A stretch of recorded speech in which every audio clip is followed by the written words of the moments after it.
I'm going to take the things that have been said here and put them together. All right? Jeff Darlington said, it seems impossible to believe they haven't made up their minds who they like best. I agree with that. They've known that Caleb Williams was not going to be an option for a long time. They've had a lot of time to make this decision. Here's where all of this makes sense to me. If what they've decided on is that their guy isn't someone who you have to use a number 2 pick in the draft to take. That's where this makes sense to me, Mike T. And that's why it makes sense to me that you've got Minnesota involved in all of his meeting there, because maybe they're going to trade up. If the guy you want is someone you don't have to use the 2nd pick to take, how cute can you afford to get? Not very. 2 words. Be careful, Greeny. I sat there. Just this discussion alone gives me angst because I have been there. When you trade back and you go back 2 spots, Greeny, you better love 2 guys. And you could actually ask the team to say, hey, who are you taking? And at that point, there is usually honor where they say, hey, we're going to go take Jaden Daniels, and we love J.J. McCarthy, let's say. So I understand we'd rather have J.J. McCarthy and an extra 2nd-round pick. That makes sense, but don't get too cute because all of a sudden, if you go back too far, hey, maybe New England gets a call that they can't refuse, and that would make me extremely nervous if I was Washington. Jeff. I have known Adam Peters for 15 years, okay? I know he is an alpha in his own right, but I just cannot imagine him, knowing him like I do, that he would step out on a limb and get this cute in his first decision as the general manager, by the way, under the leadership of a new owner. I just cannot picture him getting that cute when he holds the 2nd overall pick. I believe he takes the quarterback that he wants at that spot. End of story. Okay, I would agree with that if the quarterback that he wants is either Drake May or Jaden Daniels. If the quarterback he wants is J.J. McCarthy. Just take him. Or I get it.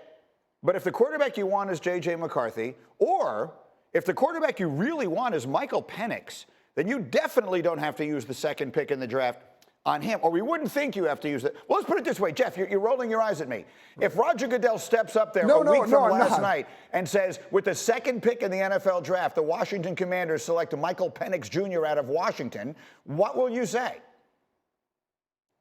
No, look, I'm not rolling my eyes at you. I have anxiety even thinking about him making that decision. And by the way, San Francisco went through this when it was when they traded up and it was between Trey Lance and Mac Jones. They went through this whole thing where people were saying, like, you can't take that guy at that spot. Right. They endured that. He was with John Lynch through that. I just get anxiety thinking about him going through those steps when they already hold the pick that can get them any quarterback other than Caleb Williams. Right. Well, look how well it worked out in San Francisco. Or maybe not as well. Okay, Dominique, jump in here. What do you think of all of this? If you watch Michael Penix play football. I agree that you...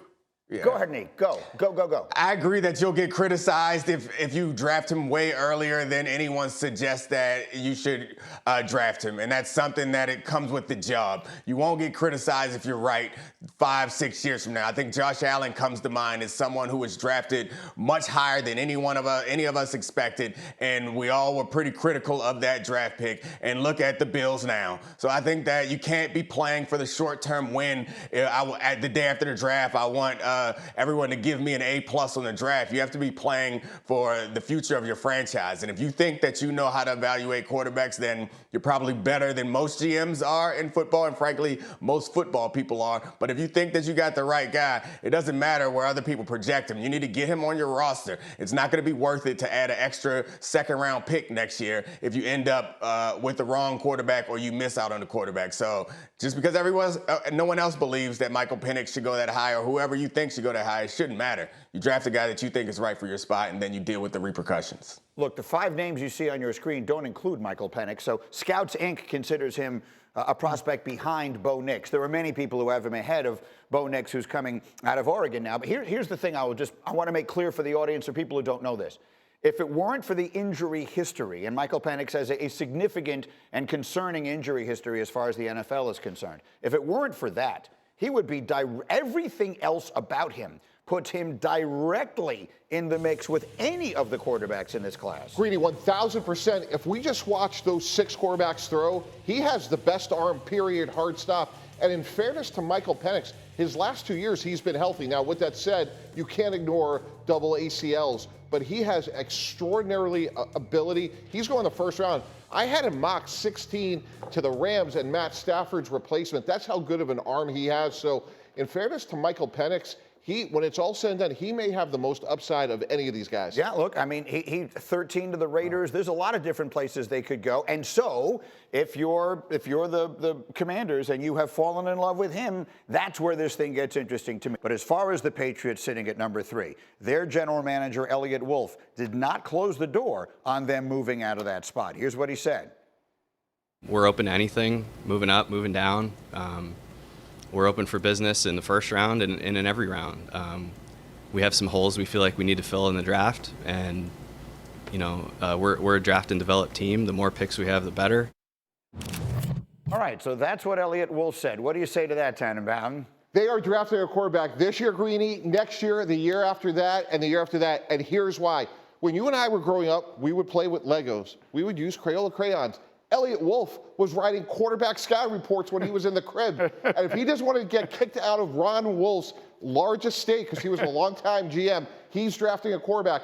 Ron Wolf took a quarterback every year, Greeny. We're going to have Kurt Warner on. 1994, they have some guy named Brett Favre. They have Aaron Brookses of the world, Tim Hasselbeck, Kurt Warner. Ty Detmer. They draft Aaron Rodgers. They will take a quarterback every year that Elliott Wolf is in charge. He learned it from his dad, a Hall of Fame GM, and it always worked out for them. I'm with you on that. It doesn't mean they have to take him at 3. Darlington, go. Right. Ron Wolf also did something else very famous, the father of Elliott Wolf. He traded for Brett Favre, gave up a first-round pick a year after Favre got drafted.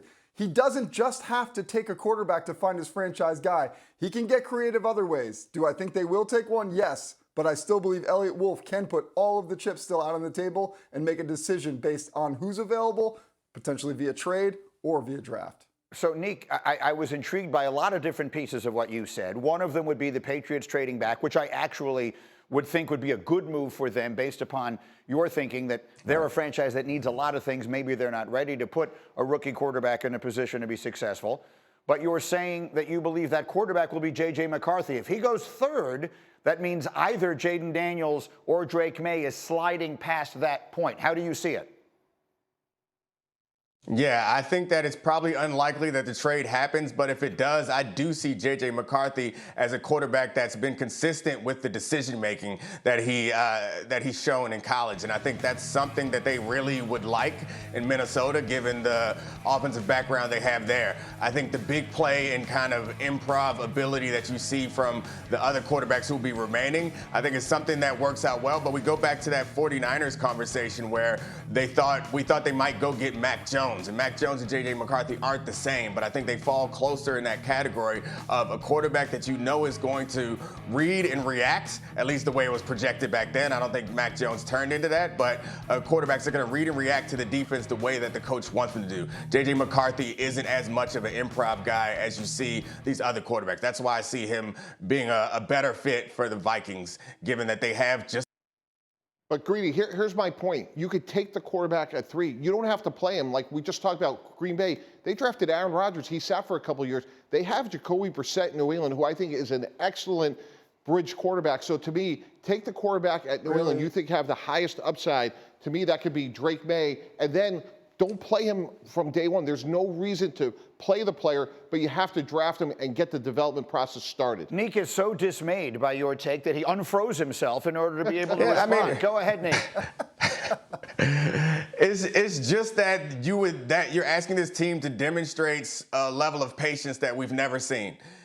Because that's what happens. You draft a first-round quarterback. Unless you are the Chiefs who are balling out of control, then you're going to stink, and your quarterback is going to get thrown into action sooner than he's ready. Then his career is going to be ruined because he's not going to have the time to develop or the support around him. So, that's my thought. Maybe you can draft a quarterback and sit him, but I don't see that's the way it's going to work. We haven't really seen that work anywhere in the league unless you have a great quarterback already there like Aaron Rodgers. Yeah. Jeff, go.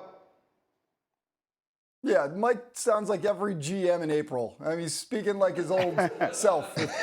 Every single time the quarterback winds up playing, the GM gets behind the lectern and says, we're going to sit this guy until he's ready. And guess what? He's always ready week 1.